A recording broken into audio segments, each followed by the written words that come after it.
Saya share dalam grup dulu sekarang.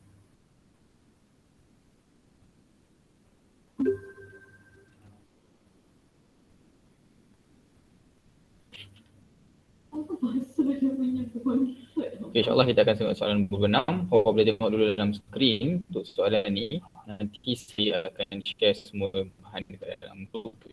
Tengok dekat dalam grup. Okey, 26 diberikan bahawa set semesta S ialah S ialah 30. 30 rendah dari S rendah dari berapa? 5 dan A ialah S di mana S ialah gaya 4 dan B X ialah X integer keadaan apabila dibahagikan dengan 3 dan baki ialah 2. Sedangkan unsur bagi set A atau B prime. Okey.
Awak akan jumpa link yang sama lah dalam grup awak. Saya ada bagi dalam grup yang awak jumpa link untuk kelas.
Okay, jumpa kau insyaAllah. Okay, kita teruskan soalan nombor 6 dari set semesta X untuk semesta lah. X ialah 30 sampai 45 dan S ialah gandaan 4. B untuk A B ialah S di mana S ialah integer untuk keadaan apabila dibahagikan dengan 3 bakinya ialah 2. Okay. So basically dia cakap apa? Semesta ialah 30 sampai 45. Tapi dia cakap ni lebih rendah. Okay, 30 lebih rendah daripada S, lebih rendah daripada 45 lah. Dia tak ada sama dengan bermaksud dia bukan 30 tu tak termasuk dalam set semesta dan dia inilah integer. So maksudnya set semesta ialah 31, 30, Allah Akbar. 31, 32, 33 dan seterusnya sampai 44 sahaja. Okay, 45 tak ada lah. Dia sampai 44 sahaja. So A pula. A apa? A ialah X di mana X ialah gandaan bagi 4. So maksudnya semua yang dalam sifir 4 lah. Ganda 4 maksud semua yang dalam sifir 4. So sifir 4 apa yang ada di antara 31 dan 44 ialah 32, 36. Okay, 32, 36, 40 dan 44. So ni semua yang dalam sifir 4 lah, gandaan 4. Lepas tu B pula apa? B ialah kalau kita bahagikan dengan 3 akan dapat baki 2. So kita boleh buat 30 bahagi 3 baki berapa? Kalau tengok balik macam 31 lah 31 bahagi dengan 3 kita akan dapat 30 untuk 10 dan akan baki 1. Dia nak baki 2. So kalau macam tu 32 lah antaranya kan. So, kita akan dapat antaranya lah 32. Kata lain sifir 3 tambah 2. Okay. Dalam sifir 3 contoh macam 30, 33. Okay, kita perlu tambah 2 saja sebab kita nak baki 2 kan. Sifir 3 bahagi tambah dengan 2 lah. So 32, 32. Yes, 32, 35. Lepas tu 30, 8. Okay, 38, 41 dan 44. Okay, so ini semua nombor dia. Dia nak apa? Dia nak ialah U atau B. U atau B semesta. Okay, pelengkap lah. Pertama sekali kita perlu dapatkan U atau B. Jadi semua nombor yang ada di antara dua ni, yang mana bertindih tak payah.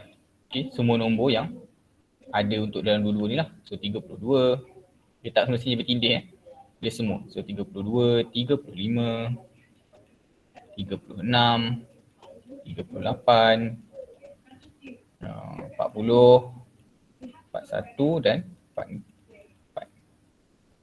Okay. Itulah U, A atau B. Sekarang dia nak A atau B pelengkap. So semua nombor yang bukan dari U atau B. So yang tinggal hanyalah 31, 33, antaranya ialah 31. 33 tak ada. 34 pun tak ada. Apa lagi tadi? 37 tak ada. 39 tak ada. 42, 43. Okay. So ni lah A pelengkap 31, 33, 34, 37, 39, 42, 43. So jawapan dia ialah B lah So jawapan dia ialah B.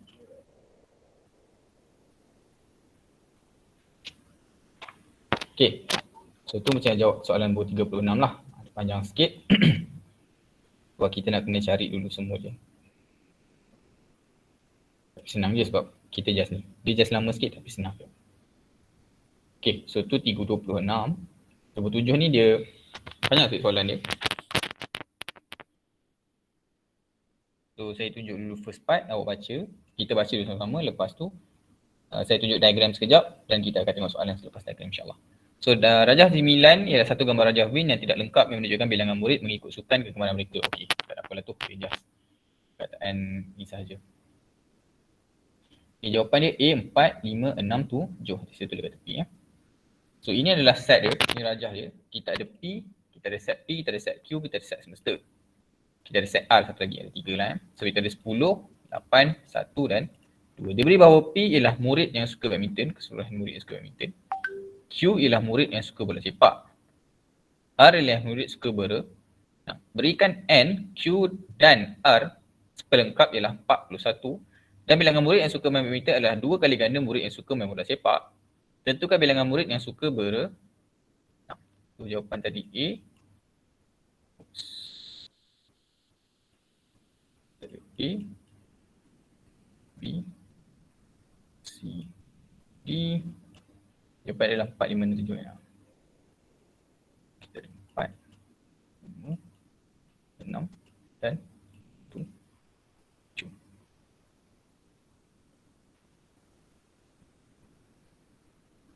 Okey. 70.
Ni minta ramai lah.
Alright. Okay. So, untuk soalan nombor 27.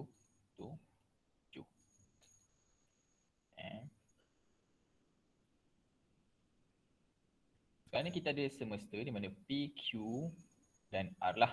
Di mana P ialah orang yang suka badminton, murid suka badminton. Q ialah murid suka main bola sepak. R ialah murid yang suka berenang. Berikan N, okay, jumlah keseluruhan Q dan R prime pelengkap bersama dengan 41 dan bilangan murid yang suka badminton adalah 2 kali bilangan murid yang suka bola sepak. Tentukan bilangan murid yang suka berenang. Dia nak cari R lah maksudnya murid yang suka berenang. Kita nak cari R secara keseluruhan. Okay, sekarang ni kita ada 1, kita ada 2, kita ada 3. Dan kita ada semester lah semester saya macam tu je. So kita ada 10 dekat sini. Kita ada 8. Kita ada 1, kita ada 2. Okay, R, P dan juga Q. Okay. Dia beritahu kita jumlah keseluruhan Q dan R pelengkap ialah 41. Dan beritahu kita lah Yang lebih tu just detail-detail macam R tu apa, P tu apa, Q tu apa. Okay. So, dari situ kita boleh, benda pertama yang perlu kita buat ialah, apa yang boleh kita buat, pertama sekali kita boleh cakap okay, ini satu yang kita tak tahulah apa-apa nombor kat sini. Okay, X. Dekat sini pun kita tak tahu. Kita boleh bagi satu nombor algebra dia. Contoh kita bagi Y lah, katakan yang kosong tu. Maksudnya dekat sini kita boleh letak X. Dekat sini kita boleh letak Y. Okay, mungkin lebih nampak. Alright. Dan beritahu kita Q dan R pelengkap. Pertama sekali sebelum kita jumpa Q dan R pelengkap, kita cari dulu Q dan R ni apa. Okay, kalau kita tengok Q dan R ialah semua yang dekat dalam ni. Okay. Q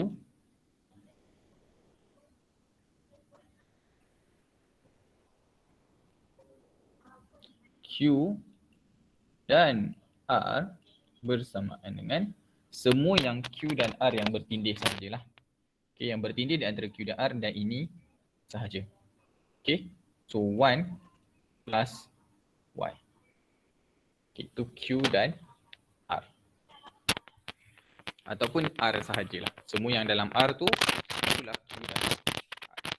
So, selebih maksudnya yang luar ni semuanya ialah Q dan R pelengkap lah kan. So yang kat luar semua ni, sini, dekat sini, dekat sini, dekat sini, semua ni adalah Q dan R pelengkap. Keseluruhan semua yang hijau ni mestilah 41. Jadi kat sini kita boleh buat macam ni. Okey, sebab kita tahu Q N, okay, jumlah keseluruhan Q dan R pelengkap ialah 41. Jadi kita tahu 10 tambah X tambah 8 tambah 2.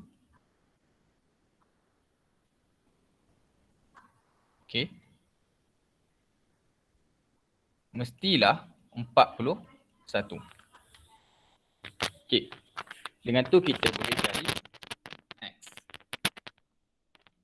Kita boleh cari X dengan cara tambah semua, gerak sebelah, kita akan dapat X bersama dengan 41 tolak 20. Okey, tolak 20 di mana kita akan dapat X jawapan dia ialah 21. So sekarang kita tahu X ialah 21.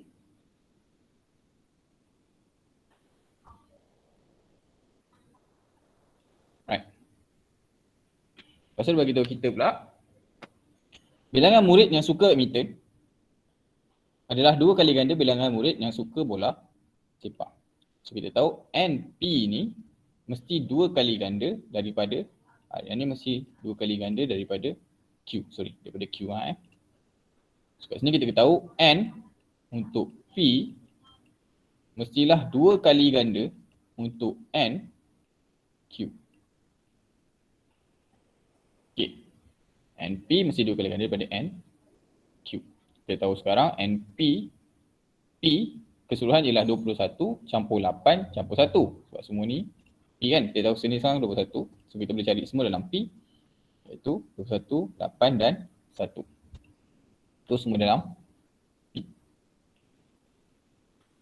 Okey, 21 tambah 8 tambah 1 mesti bersama dengan 2 kali ganda NQ. NQ apa?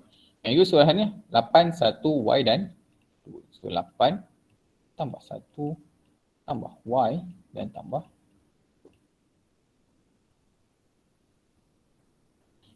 Okey. So lepas tu kalau kita gunakan dia punya campur semua, kita akan dapat 30 bersama dengan 2 akan darab dengan 10, 11 tambah Y. Okey. Lebihnya kita akan dapat kalau turun bawah 15 bahagi 2 akan dapat 15. 30 bahagi 2 akan dapat 15. 11 tambah Y. So Y kita akan dapat jawapan dia ialah 4. Okey. Y kita akan dapat 4. Tapi kita bukan cari Y kan. Kita cari apa? Kita cari ialah bilangan murid yang suka berenang. Kita cari apa tadi? Ini. Bilangan murid yang suka berenang. Okey, R ni lah suka berenang keseluruhan ni. Iaitu R, N untuk R, okey, pelajar yang suka berenang ialah 1 tambah dengan 4. Sebab Y tadi 4. Jadi NR bersamaan dengan 5.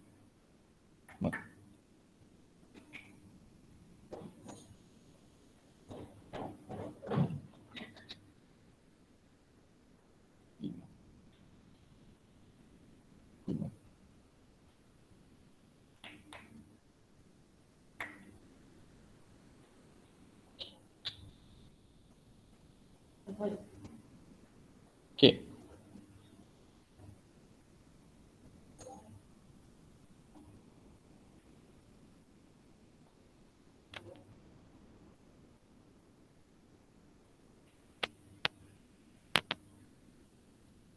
Okey.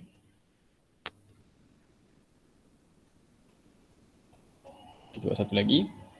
Di sini kita masuk sains. Okey.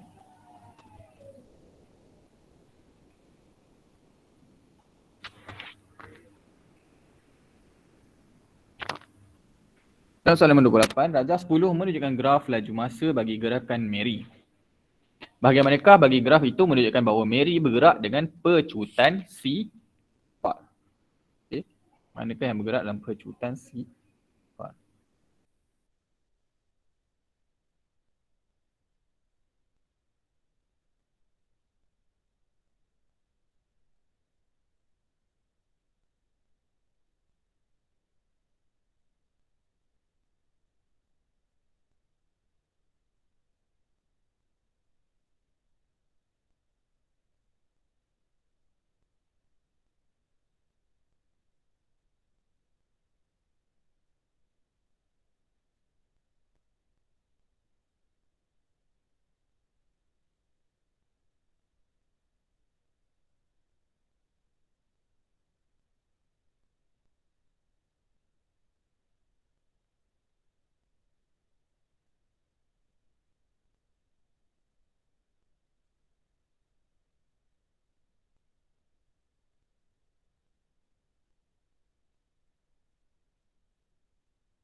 Alright, CD. CD dalam kurungan tu maksud dia antara CD, jawapan C lah maksudnya awak pilih .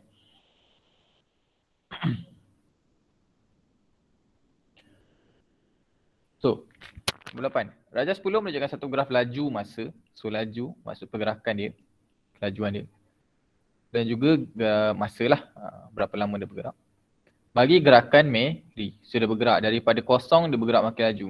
Menaik. Bila laju ni, daripada kosong, ni dia makin laju lah sebenarnya. So, makin laju, tiba-tiba dia break. Dia break, slow down. Lepas tu berlakunya CD, lepas tu daripada C dengan E dia makin laju balik.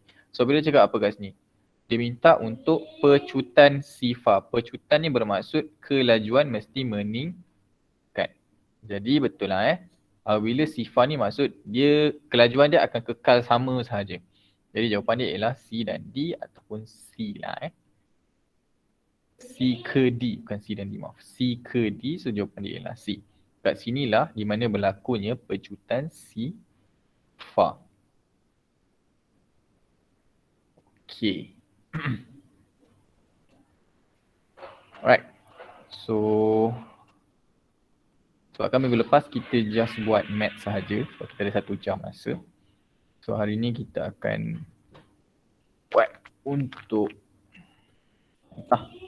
kita ambil masa sejam untuk sains pula.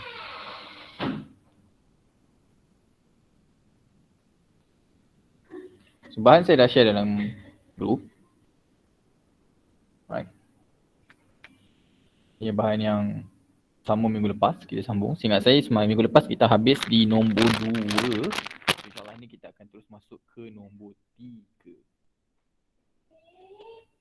Alright. So ni dah takat lebur.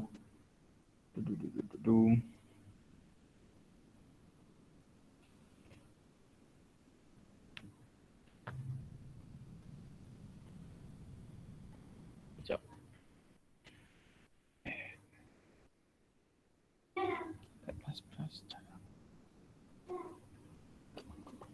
Memang notepad. Oh no, memang notepad. Plus. Buat.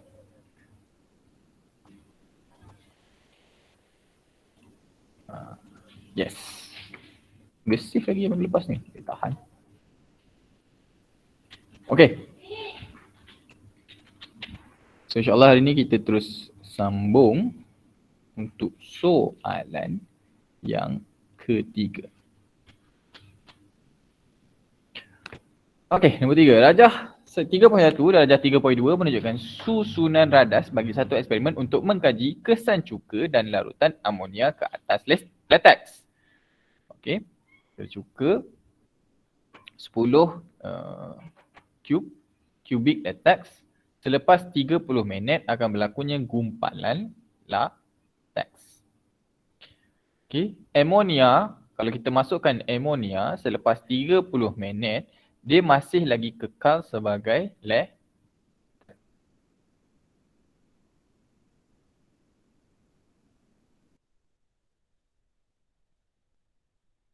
dan C dulu lah So A, B dan C. Tulis satu pemerhatian daripada keputusan eksperimen ini. Nyatakan satu inference berdasarkan pemerhatian darjah 2.2. Nyatakan satu hipotesis bagi eksperimen ini. So pemerhatian, inference, hipotesis. So saya tunjuk balik dan saya tulis apa yang kita nak. So yang kita nak ialah pertama ialah pemerhatian.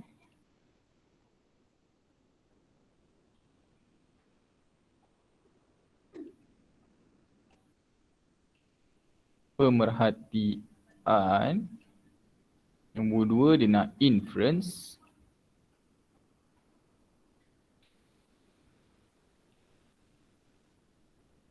Inference. Nombor 3 dia nak hypothesis.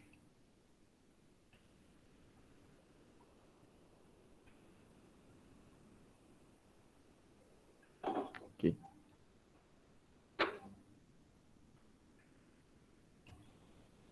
Ayo dulu.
Alright. So, kita ada eksperimen. Okay, nombor 3 kita ada eksperimen di mana menunjukkan susunan radas eksperimen mengkaji kesan cuka dan larutan amonia ke atas lateks. Okay, benda pertama kalau kita tengok, okay, dalam radas 31 ni, apabila kita masukkan cuka, lepas tu kita kocak-kocakkan dia, dia akan membuat gumpalan lateks. Dan amonia apabila masuk, lepas kita kocak-kocak lepas 30 minit, dia masih lagi sebagai cecair, dia masih lagi sebagai lateks, cecair lah, masih cair lah. So, dari segi pemerhatian, benda pertama yang kita boleh cek untuk A iaitu lateks berkumpal apabila dicampurkan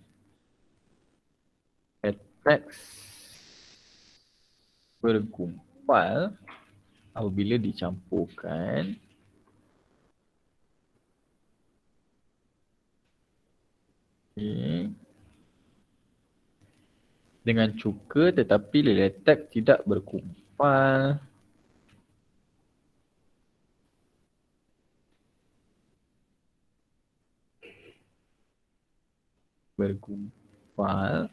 apabila dicampurkan dengan larutan amonia.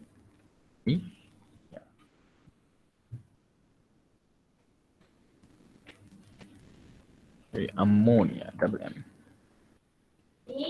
Amonia.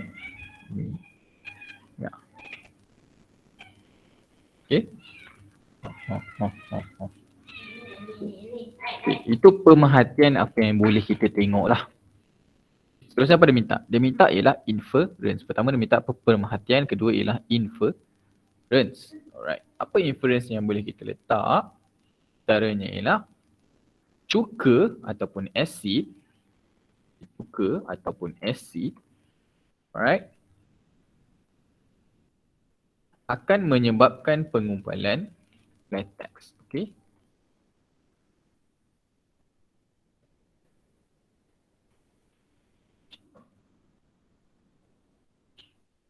Manakala larutan amonia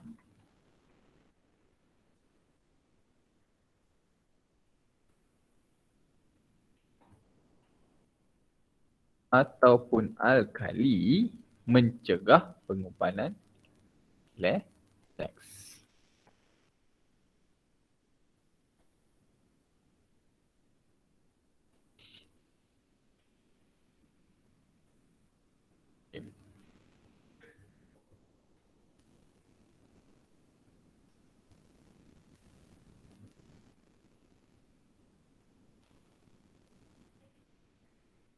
Itu antara inference yang boleh kita buat. Okay, seterusnya apa ialah? Dia minta ialah hypothesis. So, hypothesis sebenarnya lebih kurang macam inference dia. So, copy balik pun tak apa. Atau kita juga tulis asid menyebabkan pengumpulan lateks manakala alkali mencegah pengumpulan lateks. So dia ni lebih terbuka lah. Kita cakap pasal cuka atau amonia, kita cakap pasal alkylic acid dan juga alka. Okay. Ini ialah hypothesis dia. Saya masuk untuk tulis dulu. Alright, terima kasih.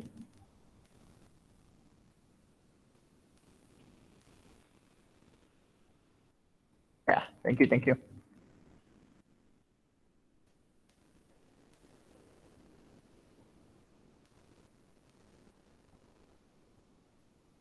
Yeah.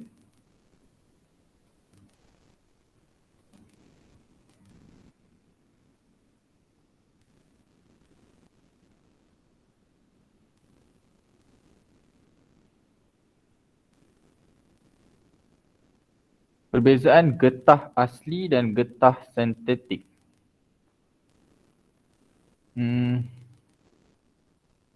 Secara asasnya getah asli ni adalah satu getah yang kita dapat daripada alam sekitar lah, dan getah sintetik ni ialah getah yang kita proses dekat dalam key lang tu secara asasnya.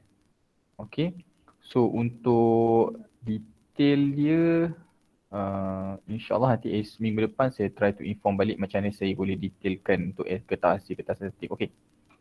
Boleh lah. Nina. Nina lah sebagai Nina.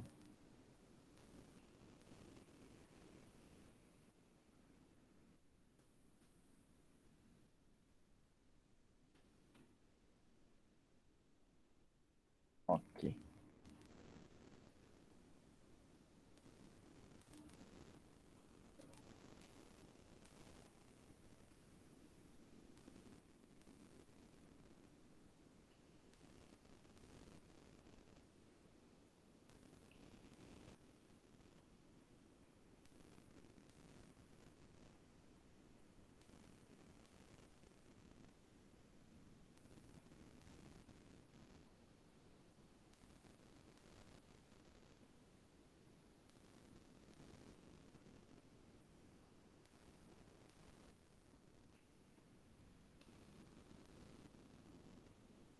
Okay. Sorry. So seterusnya ada lagi soalan-soalan lain. Kita boleh tengok dua sahaja dulu. Okay, ada lagi dua. Okay, Tandakan right pada kotak yang disediakan pada bahan yang boleh menjadikan getah lebih kenyal. Kita ada etanol dan kita sulfur, mana satu yang menyebabkan lebih kenyal. Nyatakan definisi secara operasi bagi asid.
Etanol alkohol. Alkohol alkali.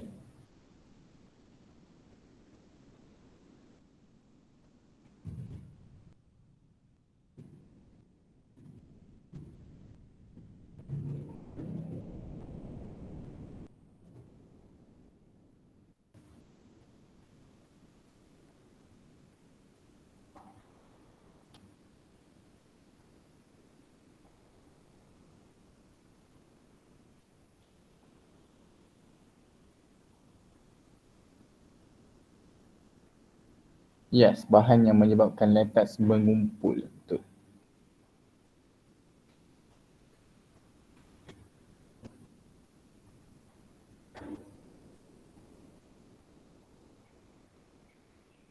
Okay, dapur untuk D, right, untuk D, ini kita ingat je lah. Tandakan right pada kotak bagi bahan yang menjadikan getah terlebih kenyal, apa di antara alkohol dan juga sulfur.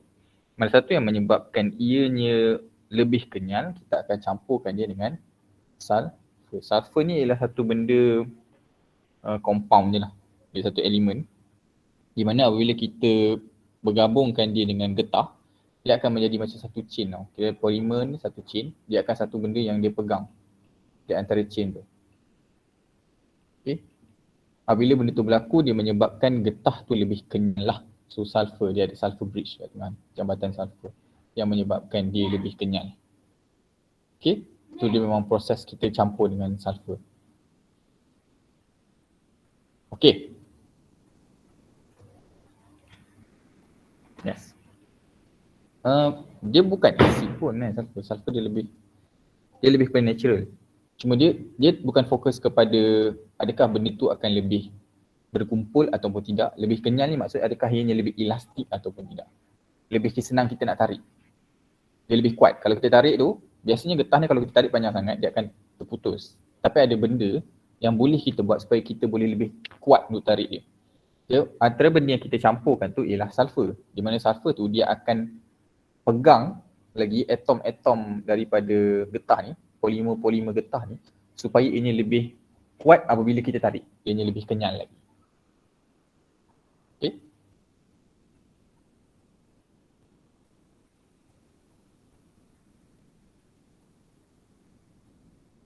Okay. Macam kalau yang case tadi macam asid ataupun alkali, benda tu sebenarnya primer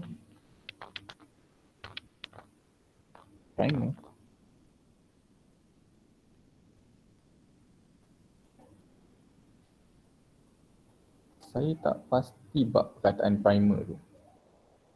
Okay, tak apa, nanti saya dah check balik untuk bahagian perkataan primer. Tapi untuk keadaan kenyal, okay, untuk asid macam ni. Untuk asid dan juga alkali, fungsi ialah sama ada kita nak kekal dia sebagai cecair ataupun tidak.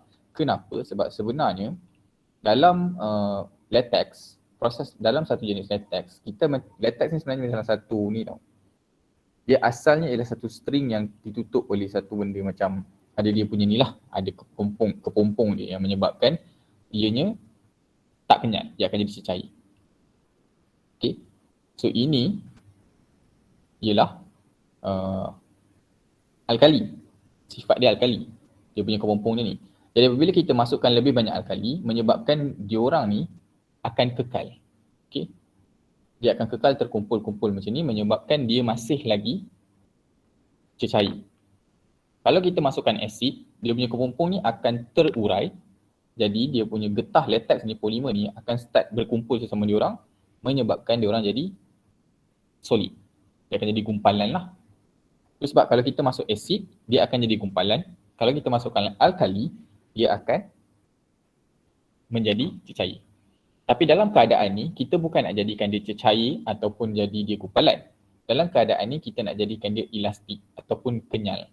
So kalau kita nak kenyalkan getah tu, kita akan buat satu proses, kita akan campurkan dia dengan sulfur, dia akan membuat sulfur bridge macam ni, dia akan pegang pula polimer ni yang getah ni, yang atas ni. Itu ialah polimer, tu getah. Okay, ni pun samalah. So dia akan buat bridge dia ni, dia akan gabung-gabungkan supaya ianya lebih kuat, so ianya lebih kenyal. So kita lebih mudah nak tarik dia. Itu fungsi sulfur. Okay, boleh? Alright. So nyatakan definisi secara operasi bagi asid.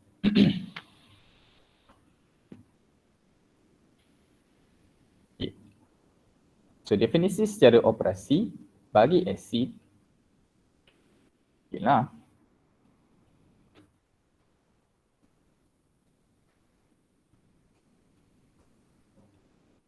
asid ialah satu bahan yang menyebabkan gumpalan teks. Itu je lah satu cara definisi dia. Okay.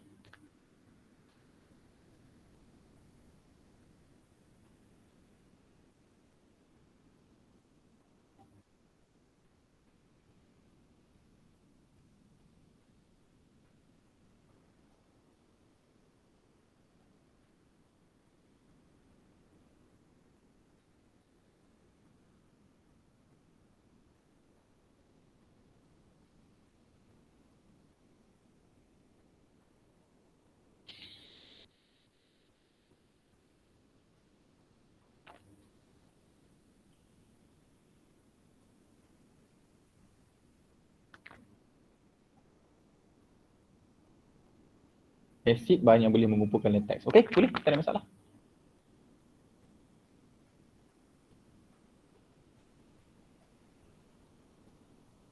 Okey. So, settle untuk soalan nombor 3. Soalan nombor 4. Seorang murid telah menjalankan satu assignment untuk mengkaji hubungan antara jisim dengan inersia. Inersia diwakili oleh masa ayunan. Keputusan eksperimen ditunjukkan dalam jadual 2. Okey. So, jisim dia 100. Masa ayunan dia ialah 5 minit. 200, masa ayunan dia ialah 100. 300, masa ayunan dia ialah 15. 400, kita tak tahu, dia tak tulis kat situ. 500, dia bagi tahu kita 25 minit. Okey. Gunakan data dalam jadual 2, lukis graf masa ayunan melawan jisim. Graf masa ayunan melawan jisim. Okay, tak apa. Lepas tu, apakah hubungan antara jisim dengan masa ayunan? Hubungan antara jisim dan masa ayunan. Berdasarkan graf 4A, nyatakan masa ayunan apabila jisim digunakan ialah 400 gram. Tulis jawapan anda dalam jadual 2. Nombor D. Ramalkan masa ayunan jika jisim ialah 600 gram digunakan. Okey, tak apa. Basically awak buat dulu graf ni. Kita sama-sama dulu. Awak buat dulu graf berdasarkan ni. Saya tunjuk ni dulu. Awak buat graf dia. Di antara apa dia nak tadi? Masa dan jisim. Masa jisim. Okey, masa ayunan melawan jisim. So, masa ayunan melawan jisim. Masa jisim.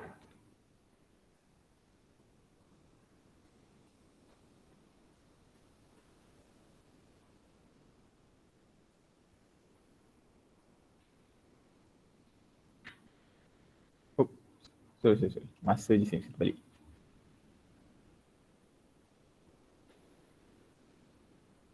Masa jisim. Okey, masa jisim. Masa y-axis jisim. X-axis. Okey. Kita tunjuk balik. Try dulu.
Alright. So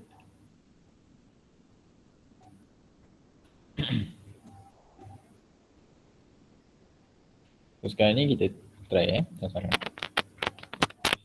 So, gunakan data ada 2 poin. Dua-dua lukiskan graf dan masa ayunan melawan G. Okay. So, kali itu kita carikan graf dulu. So, katakan 1, 2, 3, 4, 5. Oi! Ni masa ni kan. Ni jisim. So, masa tadi ada apa? 5, 10, 15, 0, 20. So, kita start kosong kat sini, kita boleh start 5 dah kat sini. 5, 10, 15, 20, 25, 30. Kedua itu kita semula dengan 100, 200, 300, 400, 500. So kat sini kita boleh masukkan, katakan ini 55 sebenarnya kalau perasan. 5, 5, 5, 5, 5 saya ambil. So 5, 5, 5, 5, 5, 5, 5. Terus 100, 200, 300, 400, 500, 600, 700. Saya buat sini je lah sebab kalau saya buat kosong-kosong dia takut tak nampak sangat. So saya macam ni saja. Awak semua tulislah kosong-kosong dia 300, 400. Okay, dan luruskanlah pakai pembaris. Okay. Maksud 100 bagi 5, 200 bagi 10, 15 dan seterusnya lah. Okay. Kita bagi tahu tadi 100 dah 5. 5 kat sini, 200 tadi 10, 300 tadi 15, 400 saya tak bagi tahu, 500 bagi 25. Okay. So kita tentu kita buat garisan. Kalau perasan ianya hanya satu garisan lurus saja, boleh straight. So siaplah kita punya soalan macam tu je. Okay. So nyatakan hubungan antara jisim dengan masa ayunan. Hubungan dia. Apa hubungan dia antara dia? Kalau kita tengok ialah semakin banyak jisim dia, semakin lamalah dia punya bertambah masa ayunan atau semakin lama masa ayunan. Okay.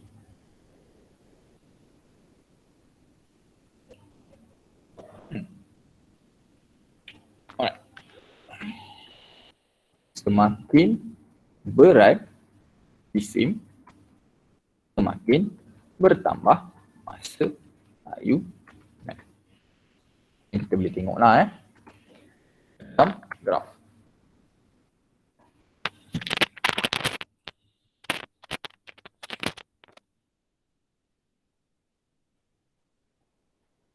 Right, seterusnya dia minta apa?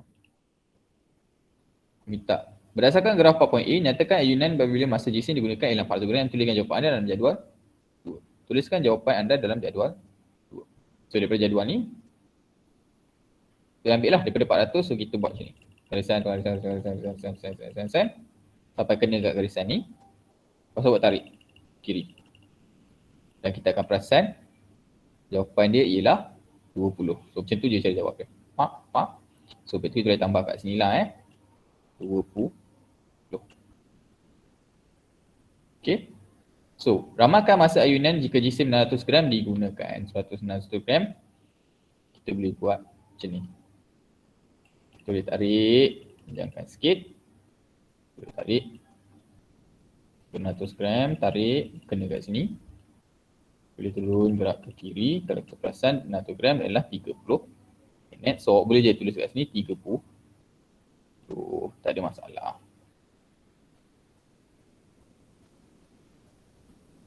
Yes, 20. 20 tadi yang C tadi kan. So 30 lah yang 600 ni. Alright. Okay. Masuk bahagian B.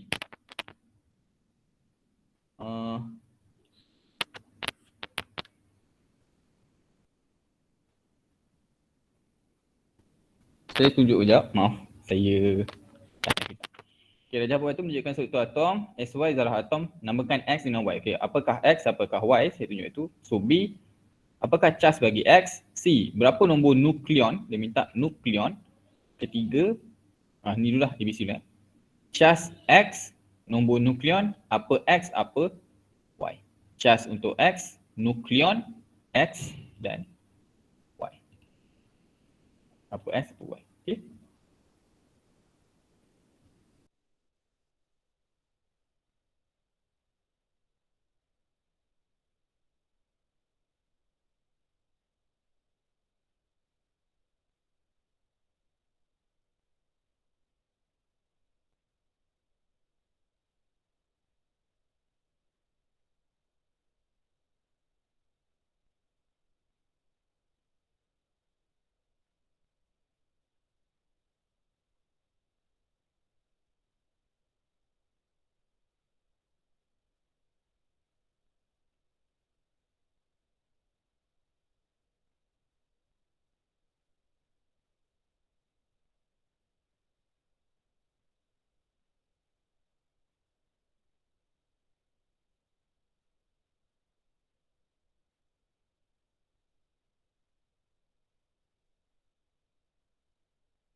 Alright, soalan B.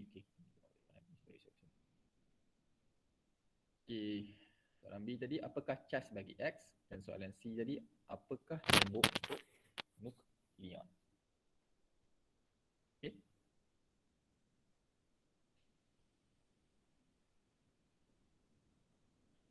Tu ada yang cakap X ialah elektron, Y ialah neutron.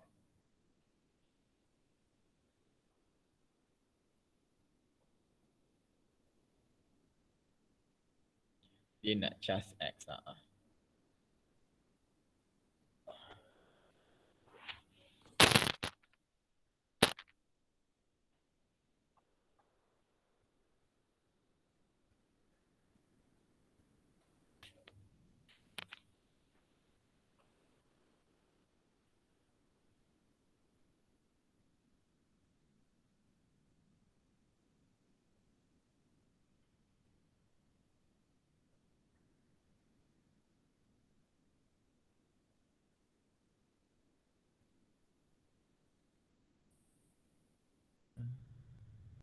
X ialah cas negatif.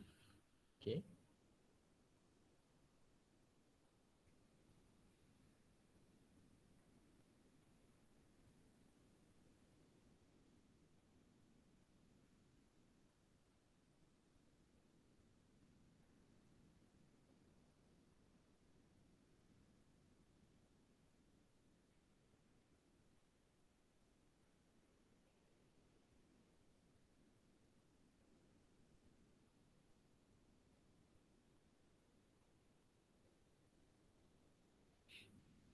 So apa nombor nukleon?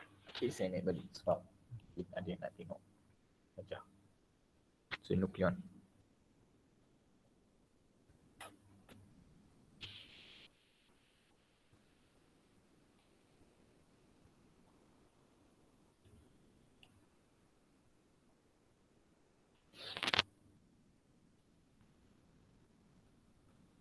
Enam dan 7. Alright. Okay. Tapi kita cek sama-sama ya.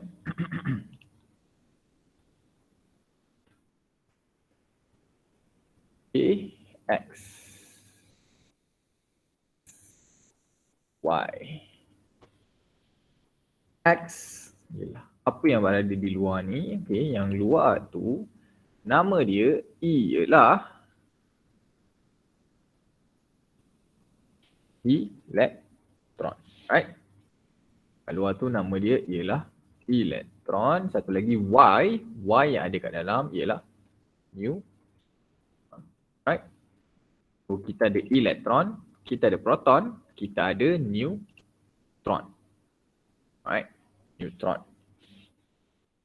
Yang kedua, soalan menanyakan tentang apakah cas untuk X. Right? X ialah yang luar ni iaitu elektron. Apakah cas elektron? Ianya adalah negatif. Okay. Negatif. Seterusnya, dia tanya,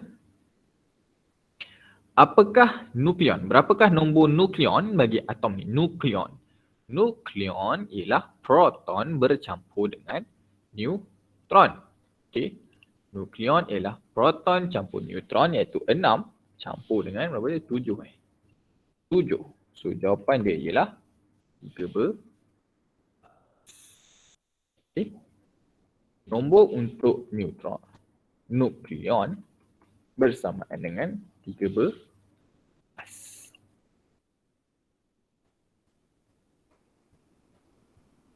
Okay.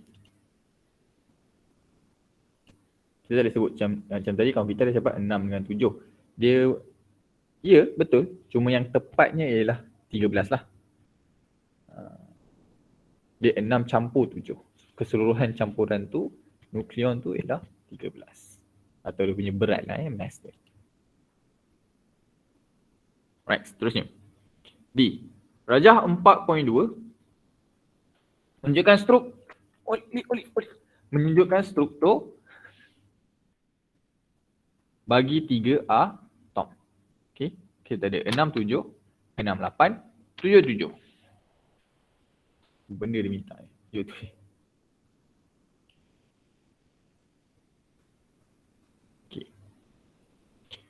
Atom-atom manakah adalah isotop? Tandakan right bagi jawapan anda dalam kotak yang disediakan dalam darjah 4.2. So kita minta isotop. Lepas tu berdasarkan darjah 4.2, apa isotop? Okay. Darjah 4.2, persoalan dia ialah mana satu isotop dan apa maksud isotop?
Tadi nombor atom berapa? Okey.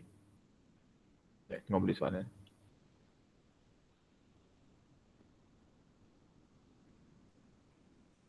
Okey, atom mana-manakah isotop? Tadi proton dia ialah 6. 6, 7. Okey, mana isotop?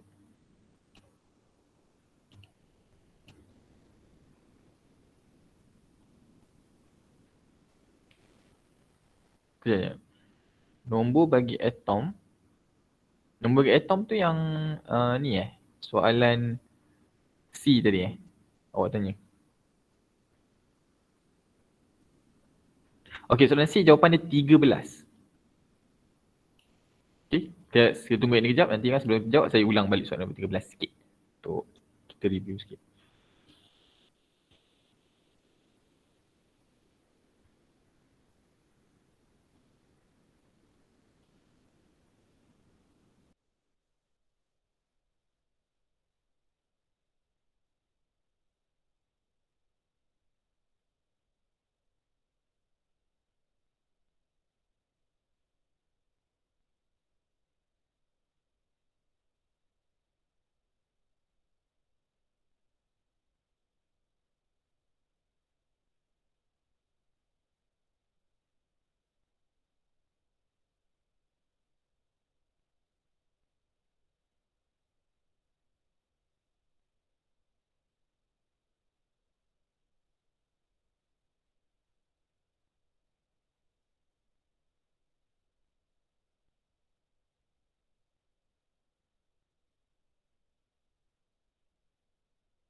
Alright. So, kita ada gambar satu adalah isotop, gambar pertama dan kedua. Okey. Itu soalan untuk isotop. Kita tengok jawapan je lepas tu kita check betul. Okay, untuk ulang balik kat sini sekejap. So C, berapakah nombor nukleon untuk atom? Nombor nukleon dia ialah 13. Apakah nukleon? Maksud nukleon ni atau berat dia lah kata lain kadang-kadang kita panggil dia berat. So nukleon ni bermaksud penambahan di antara proton dan neutron. Okey, proton neutron kita tambahkan dia, itulah nukleon. So 6 tambah 7 dapat 13, jadi jawapan dia ialah 13. Itulah nombor nukleon untuk atom. Alright, seterusnya. Rajah 4.2 menunjukkan struktur bagi 3 atom. Sebenarnya sebelum untuk jawab soalan ni, lebih mudah untuk kita jawab soalan ini dahulu. Berdasarkan rajah 4.2, apa itu isotop? Okey. Apakah isotop? Isotop ni apa? D2. D2. Okey. D. Apakah isotop? Isotop ialah atom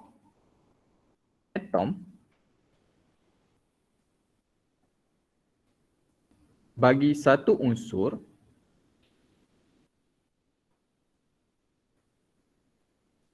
yang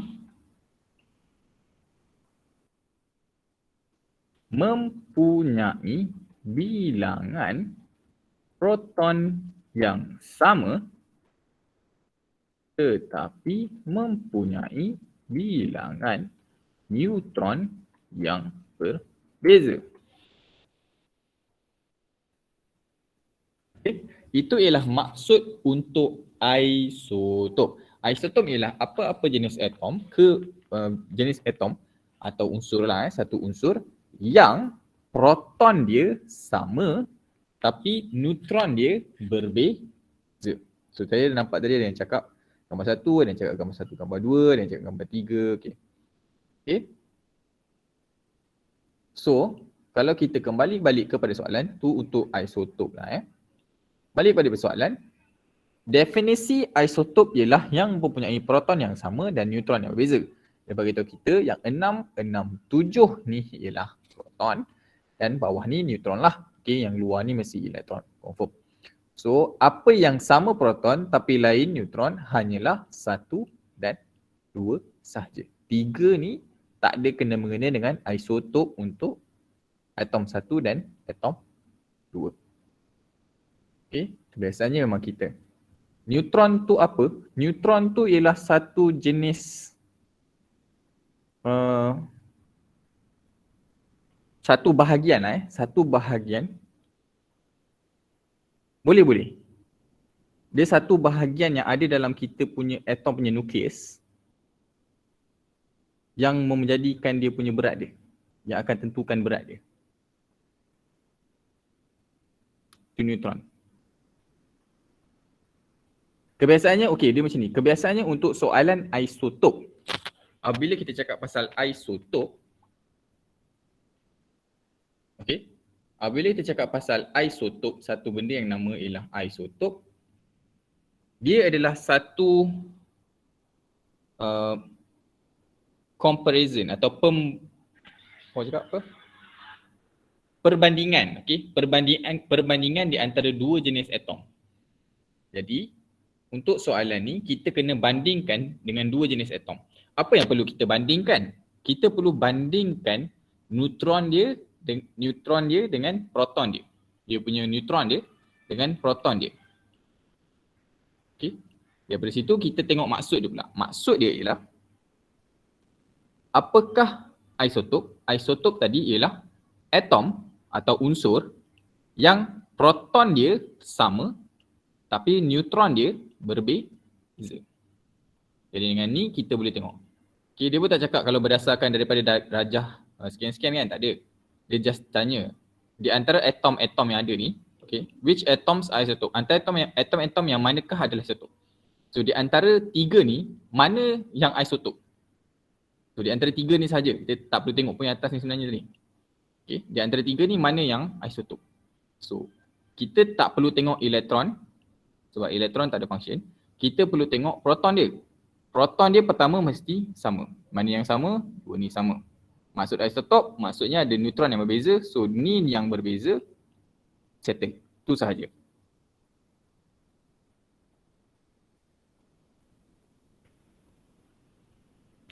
Makna neutron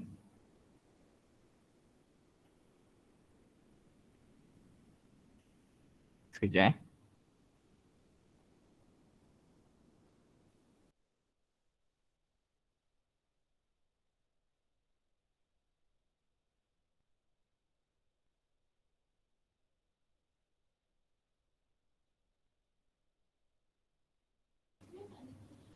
Okay. Okay. Neutron in terms of specific definasi untuk neutron tu saya tak perasan macam mana. Cuma apabila kita cakap pasal neutron, dia macam ni. Okay. Dalam satu atom, kita ada 3 benda yang kita akan tengok. Pertama, dia punya elektron. Kedua, kita punya proton. Ketiga, dia punya neutron. Okay, ada 3 benda kita nak kena tengok. Elektron ialah satu jenis benda lah yang di mana ianya adalah charge negatif. Dia bercharge negatif. Dan dia akan keliling, kita panggil dia punya nukleus dia. Atau nukleon dia lah. Okay, nukleon dia. Apakah nukleon? Nukleon ialah gabungan proton dan neutron dekat sini. Dia sebenarnya bukanlah 2 ketul macam ni. Dia sebenarnya dia bergabung-gabung macam tu. Dia rapat-rapat. Okey. Apakah proton? Proton ialah satu jenis benda yang dalam kita punya nukleon kita yang bercas positif. Okey. Charge untuk proton ialah positif, charge untuk elektron ialah negatif. Untuk neutron, dia tak ada charge.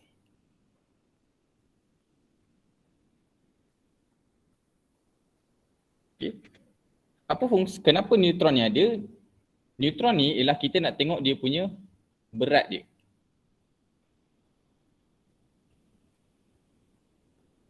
Dia akan efek berat sesuatu unsur tu. Okey.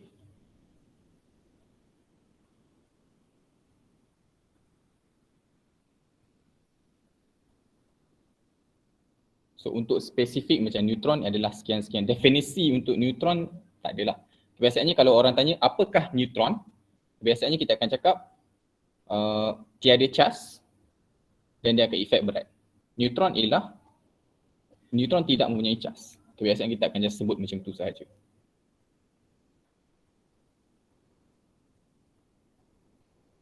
No, dia bukan pemberat, cuma dia akan efek berat dia. Dia macam ni. Berat sesuatu atom, dia akan berdasarkan nukleon dia. Berat dia. Nukleon dia. Okey. Dan kita ingat balik kalau kita turun, kita ada benda nama isotop. Betul? Ada benda nama isotop. Isotop ialah proton dia sama, neutron dia berbeza. Jadi apabila neutron dia, proton dengan elektron tak berubah, dia kekal. Okey, 2 benda sama. Contoh kita ada uranium lah. Kita ada uranium 235 dengan uranium 236, ingat saya ada 2. Uranium 235 bermaksud uranium tu proton dan elektron dia sama. Cuma satu tu neutron dia sama ada lebih, satu tu dia lebih satu lagi tu dia kurang satu. Itu yang menyebabkan 235 berat dia, satu lagi 236 berat dia.